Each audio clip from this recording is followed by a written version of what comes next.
ఏదైతే ఆ basic infrastructure ఈ యొక్క నోడ్ లో మనం క్రియేట్ చేస్తున్నామో దానికి సంబంధించి 12,000 కోట్ల వరకు కూడా ఇన్వెస్ట్మెంట్స్ ఈ యొక్క నోడ్ లో వచ్చేటటువంటి అవకాశం ఉంది. ఈ నోడ్ ని సుమారు 45,000 ఎంప్లాయ్మెంట్ జనరేషన్ కూడా ఈ యొక్క నోడ్ ద్వారా అవుతుంది. సుమారు ఈ యొక్క ఓర్వకల్ తాలూకా నోడ్ ను మనం చూసుకుంటే కర్నూలు జిల్లాలో ఉన్నటువంటి ఓర్వకల్ నోడ్ చాలా ఆ ప్రాంతానికి మనకు తెలిసినదే, రాయలసీమ లాంటి వెనుకబడినటువంటి ప్రాంతంలో జాబ్ క్రియేషన్ ఎంత ముఖ్యమైనటువంటిదో, ఎకనామిక్ యాక్టివిటీ పెంపొందించాల్సినటువంటి అవసరం ఎంత ఉందో మనం అందరికీ కూడా తెలిసినటువంటి విషయమే. అందుకనే ప్రత్యేకంగా ఈ యొక్క ఓర్వకల్ నోడ్ను కూడా సెలెక్ట్ చేసి మరి ఇక్కడ అభివృద్ధి చేయడానికి కేంద్ర ప్రభుత్వం ద్వారా రాష్ట్ర సహకారంతో దీనికి కూడా శ్రీకారం చుట్టడం జరుగుతుంది. మరొక నోడ్ మనకి కొప్పర్తిలో ఏర్పాటు చేస్తున్నాం. కడప జిల్లాలో కొప్పర్తి విశాఖపట్నం చెన్నై ఇండస్ట్రియల్ కారిడార్ లో వస్తుంది. ఈ యొక్క నోడ్ కోసం సుమారు 2,595 ఎకరాలు దీనికి కూడా కేటాయించడం జరిగింది. మరి ఈ యొక్క కార్యక్రమం ద్వారా ఇక్కడ NICDIT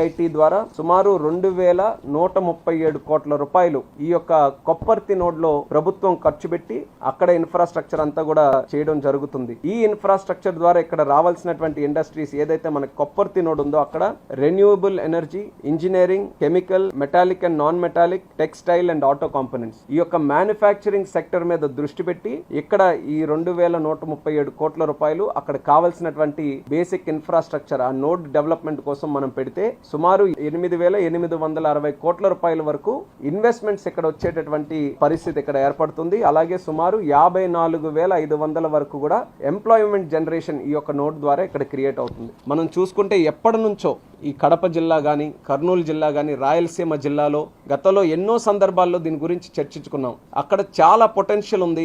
బెంగళూరు సమీపంలో ఉంటుంది, చెన్నై సమీపంలో ఉంటుంది, మరొక పక్కన హైదరాబాద్ లో సమీపంలో ఉంటుంది. కానీ గతంలో పెద్ద ఎత్తున అక్కడ కార్యక్రమాలు చేయలేకపోవడం వల్ల ఆశించినటువంటి స్థాయిలో అభివృద్ధి జరగలేకపోయింది. కానీ ప్రభుత్వం, రాష్ట్ర ప్రభుత్వం, కేంద్ర ప్రభుత్వం ఇద్దరు కూడా కలిసి కట్టుగా ఒక నిర్ణయం తీసుకొని ఈ 2 నోడ్స్ ను కూడా సెలెక్ట్ చేసుకొని మంచి నిర్ణయంతో ఈ రోజు కేబినెట్ లో కూడా అప్రూవల్ తీసుకున్నాం.